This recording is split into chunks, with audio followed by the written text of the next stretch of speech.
channel, and thank you for joining me today. I want to share with you, you've been hearing what UK government, is doing, the visa ban, the problems, the chaos, everything is going on. Please just sit down and I will tell you everything you need to know and answer some of the questions people are asking me in the old videos. Sorry, I've been away. I went to go and get my eyes done. The surgery was so painful. And again, I'm so happy that I'm back and I'm getting better. And thank you for people that checked on me. And I apologize for being away. And I'm back now, to do videos like I was doing before. So sit right back and watch this video till the end. By the way, my name is Onyinye Chukwuka. If you're new here, so welcome to Womiba Finance channel. And today I'll be answering, and again, I will be making you aware of what is happening about that visa, but this visa ban dependents and master's degree holders and stuff like that. So sit back. So number one, let's go. The United Kingdom wake up last week Wednesday to announce to the world that they are banning dependents for people that are having long, short study visa. If you're doing master's degree, you will be able to bring your children, your husband or spouse into United Kingdom. So now, why is UK doing this? UK is a country, it is run by people in government to keep it safe and again make sure that everybody in it is enjoying what they have to offer, and the promises the conservative government is providing. This English, sometimes it's so hard. So the conservative government, have reviewed, because UK obviously, UK with third world country they colonize, they are not running a business to open, they are not running a business, they will not have profit. It's like, when a man open a business, like, he has to make some gains, he has to make some market share, make some noise in branding and all that. So for instance, Brexit happened and UK lost many people, lost millions of workers, skilled and unskilled workers in United Kingdom. They went back, people from Germany, Poland, Ukraine, Romania, everybody, in those countries. They left France, Italy, they went back to their country because United Kingdom is no longer in European Union government. So now Brexit happened. So there was a shortfall in labor markets. So how can they make close the gap in labor market? Is to get migrants from countries like Nigeria, Ghana, Tanzania, Bulgaria is still in EU, South Africa, Zimbabwe, Zambia, Congo, Cameroon, Mozambique, Burundi, there are all sorts of, all these countries, India, China, everywhere. So they opened this door to make sure that they close the gap the Brexit left opened in labor market. So what did they do? They opened this space for you to come and get this job, like unskilled jobs like care worker, support worker, and even skilled job like data scientists and doctors, nurses, lab scientists, lecturers, all sorts of, kind of jobs. So when this thing happened, people started coming, and there was an abuse going on, the system, because When there's explosion of population, it impacts the healthcare sector, it impacts the benefit sector, it impacts the social services sector like schools, social welfare, everything. So they now sat down and started thinking there were many snitches among us that are just coming into UK. So they started talking, said things they shouldn't say. And it happened, that now we have laws limiting dependents, not banning dependents, because many YouTubers are using that word. No, there are things you do that you are allowed to still bring dependents. I'll be telling you that in a minute. So when those things happened, there's a new law now. So now if you're doing master's degree, if you're in a short study course, like 1 year course, master's degree, most master's degree are 12 months. If you're in a short study, like master's degree, mainly, you're not allowed to bring dependent if you've not. But when you finish studying, do post-study visa, get sponsorship for a job. You are now, because people are mistaking it, they say banning. No. That's what I want to explain now, because many people, if you've read those charter that is online, you understand it better. Now, if you're a master student, you get a job after you have finished your study. Within that 2 years, you do it. Then get a sponsorship, maybe 5 years, maybe 3 years, whatsoever you were given. You will be allowed as a worker paying full tax to bring your dependents. I will come to the checks. The checks again, you have to get a job that can help you feed the number of people that are your dependents you're bringing from Nigeria. Let's say, for instance, you're bringing your wife and 4 children. The United Kingdom Immigration Office have data. They have the amount you must be earning to bring a dependent into the UK. That is number 1. Number 2 is, if you're doing PhD, which is long study, that is 3 years to 5 years, you have to bring your dependent. You're allowed to bring your dependent.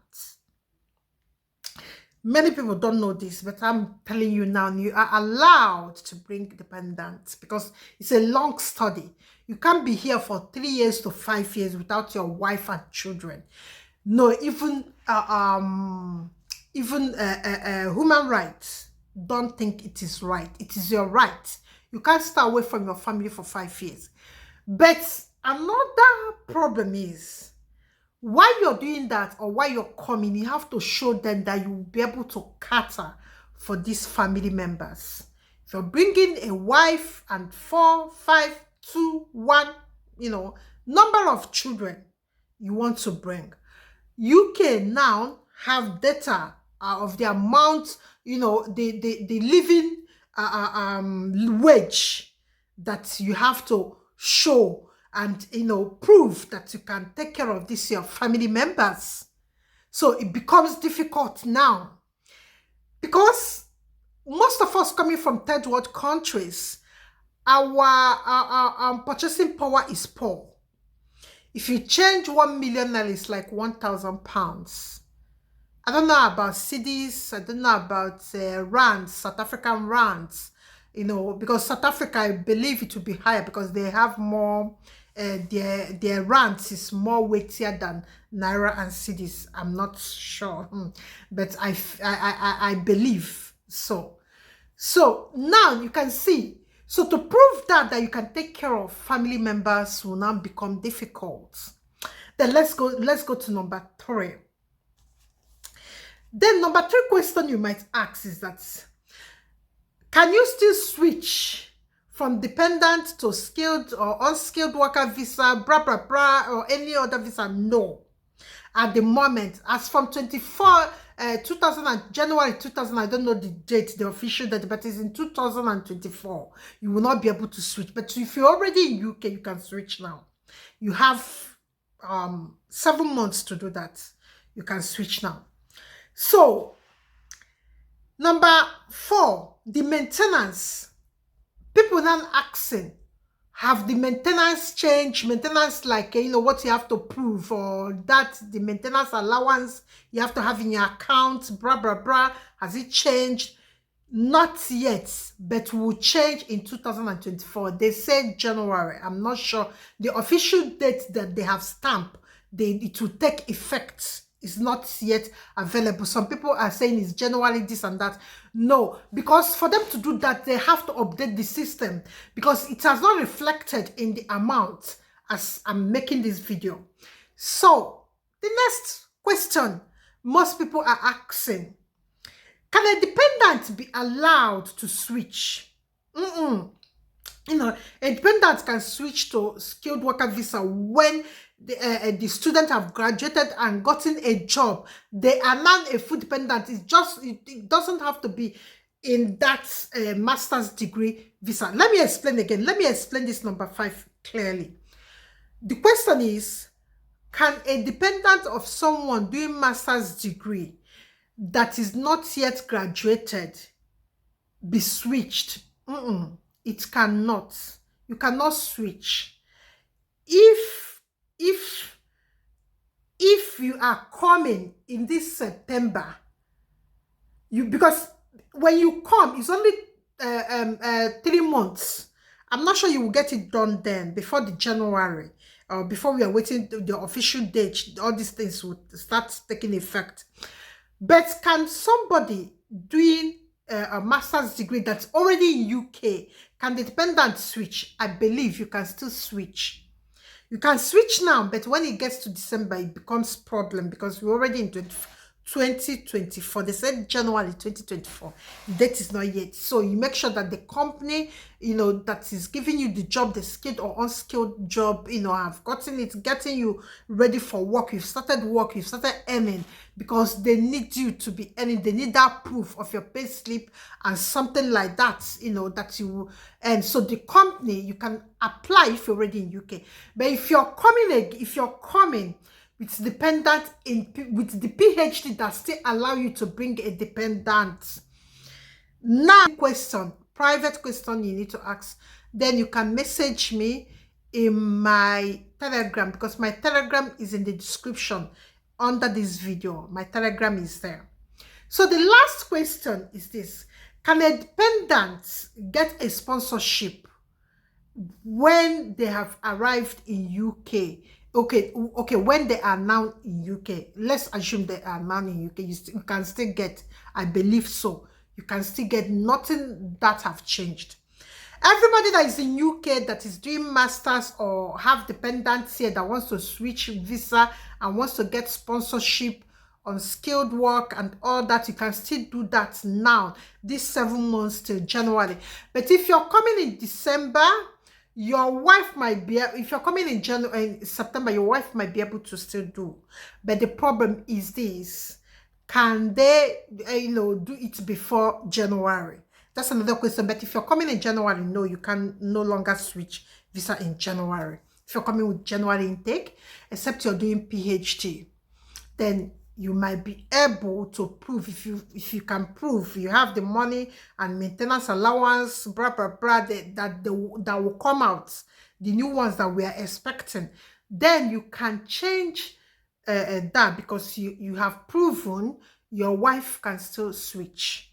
So it's only short, because it's only masters that are 12 months. Undergraduate and the PhD are longer period of study. No government will tell you not to bring your wife in 3 to 5 years courses. Nobody will do that. So those ones are not affected. It's only masters, because they are 1-year program, short study. So you have to bear this in mind. But if you're doing masters post research, because there are masters that are 24 months and there are masters that are even 30 months. So if you're doing those kind of masters, you're allowed to bring your dependents. So People should explain this clearly, because everybody's saying the dependents are banned. No, PhD study, you can bring your dependents. They are not banned yet. If you're coming with investors visa, you can bring your dependents. That did not, they didn't touch those things and everything that rules around that. If you're an investor, you have £50,000, you want to come to UK and invest, you have business partners here in UK, you can bring your dependents as you're coming, because business is not a short-term something. There's not anybody that will know whether the business will work or not, or you invest, if you're coming to invest in real estate, blah blah blah and all that, and they have reviewed and found you good to come and invest, you can bring your dependents here in UK. Now and again, many people are trying to know whether they should apply for their, because many people that came in January, they have not graduated, and many people that are coming in September, many people that came January this year starts, their dependents can still come in now. If your January starts, your dependents can still come in. If your September starts, your dependents can still come. If you're studying in this September, coming September, your dependents can still come. People shouldn't confuse that, because everybody's saying ban. No, it's only short-term study, and you have to be careful when you're proving your maintenance. I will do a video about that. And when you're coming, make sure you're coming with genuine skill that is required in UK, and your study is featuring that it's something that will add more values. You know, these are the things you will cover in your cover letter and have it defend it well in your visa, because they will look at that. If you're coming into UK, if you're studying this course, what is it? Are you coming? You know, there's a way you now have to word it to make sure that it's adding value to the society you're living, and to the society in UK, what you're studying. So you have to be careful when you're choosing courses now. So that is it. And I believe I have answered many confusion. Just remember 3 facts in this video.